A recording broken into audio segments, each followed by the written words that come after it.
Vote is the best time to reduce the weight? Generally આ question આવતો હોય છે.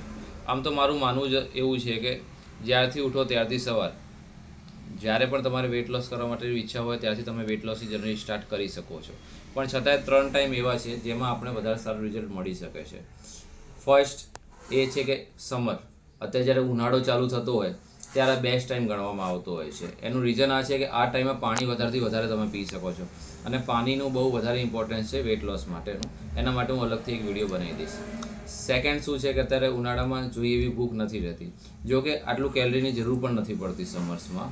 તો પણ એનું રીઝન એ છે કે એમાં ક્રેવિંગ્સ થવાના ચાન્સીસ ઓછા રહેતા હોય છે. તો એવા અમુક રીઝન છે જેના કારણે સમર કે ઉનાળાને બહુ સારો ટાઈમ ગણવામાં આવતો હોય છે. સેકન્ડ છે જ્યારે તમારે કોઈ ફંક્શન હોય, મેરેજ હોય, એંગેજમેન્ટ હોય, એવું કંઈક હોય, તો એ ટાઈમે મોટિવેશન તમારું બહુ હાઈ રહેતું હોય છે કે ના મારે વેટ લોસ કરવું છે.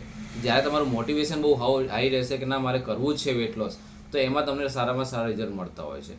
અમુકને એવું હોય કે હા વેટ લોસ તો કરવું છે, થઈ જાય તો સારું.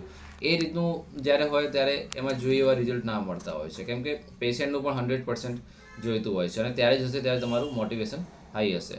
થર્ડ રીઝન છે જ્યારે કોઈની બોડીમાં કંઈ પણ પ્રકારની બીમારી આવવાની ચાલુ થઈ જાય.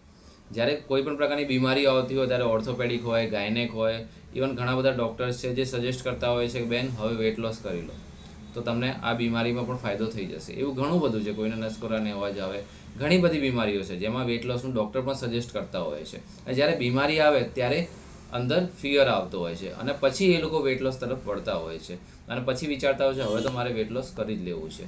તો આ 3 વસ્તુ છે એ ટાઈમમાં વેટ લોસ બહુ સારું થતું હોય છે. બીજી કોઈ માહિતી જોઈએ તો તમે મને કોન્ટેક્ટ કરી શકો છો. Thank you.